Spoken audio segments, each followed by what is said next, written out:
Hello students, अपनी पिछली class में मैंने आपको शब्द रूपाणी के विषय में बताया था कि किस तरह से हम ये समझ सकते हैं कि ये जो विभक्तियां होती हैं ये क्यों, इनका क्या यूज़ होता है, क्या उपयोग होता है। जैसे कि हम कहते हैं इकारांत स्त्रीलिंगः मति शब्द। मति का अर्थ होता है बुद्धि, मति कहते हैं ना, बुद्धि मति है वह। तो मति का होता है अर्थ कि इसका कैसा, किसकी कैसी बुद्धि है, या मति भी कहते हैं इसको, है ना। तो इकारांत, ई से जो जिस शब्द का की समाप्ति होती है तो मति है ना, तो यह इकारांत शब्द इसलिए कहलाएगा क्योंकि मति कहते हैं तो ई का उच्चारण आता है अंत में। तो इस तरह से हम देखते हैं कि इसकी 7 विभक्तियां होती हैं: प्रथमा, द्वितीय, तृतीया, चतुर्थी, पंचमी, षष्ठी, सप्तमी और संबोधन। संबोधन को विभक्ति नहीं कहा जाता है, इसको संबोधन, अर्थात हम जब किसी को आवाज देते, संबोधन बुलाते हैं, तो वह कहलाता है संबोधन। तो इसमें 3 वचन है, एक वचनम, द्विवचनम और बहुवचनम। तो जैसे कि कर्ता ने, मति, तो प्रथमा मतिः, मति मतयः। कर्ता ने, अभी हमने आपको बताया था पिछली क्लास में कि कर्ता ने, मति ने, दो बुद्धि जिसकी, मतलब 2 लोगों की बुद्धि, और मतयः बहुत सारे लोगों की बुद्धि। कर्ता ने अरु कर्म को, मति को, मतिम, मति, मतिः, है ना। कर्ता ने कर्म को, मति को, मतिम, मति, मतिः। करण चिन्ह से, है ना, कर्ता ने अरु कर्म को करण चिन्ह से, मति से, मत्या, मतिभ्याम, मतिभिः, मति से अर्थात बुद्धि से। कर्ता ने अरु कर्म को करण चिन्ह से जान, संप्रदान, चतुर्थी जो है वो संप्रदान कहलाता है। मत्यय, मतये, मतिभ्याम, मतिभ्य, संप्रदान अर्थात को, के लिए, मति के लिए, मत्यय, मति के लिए अर्थात मत्यय, मतये, मतिभ्याम, मतिभ्य। मत्यय एक की मति से हैं, मतिभ्याम, मतिभ्य। फिर मत्याह, मतेह, मतिभ्याम, मत्याह या मतेह, मतिभ्याम, मतिभ्यः।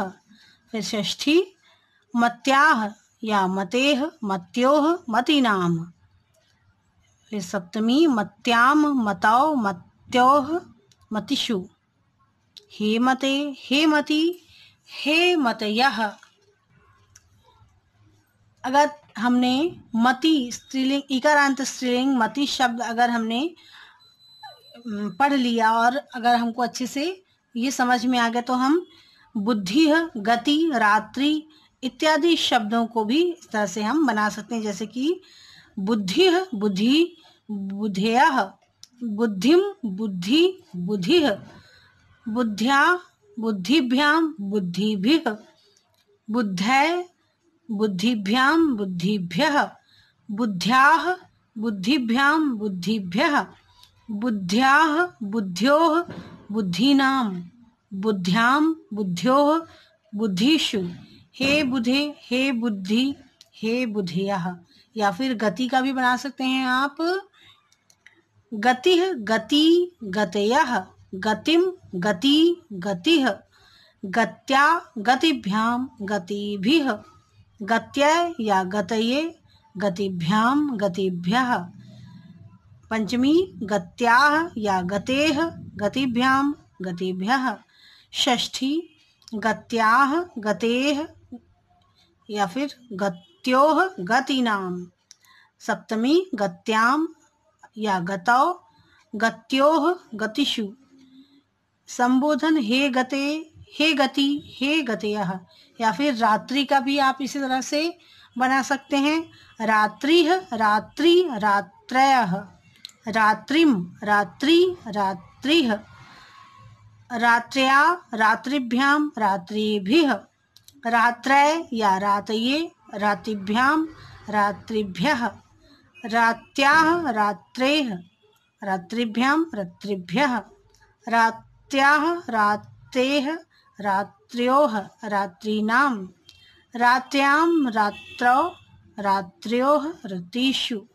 हे रात्रे, हे रात्रि, हे रात्र्याः।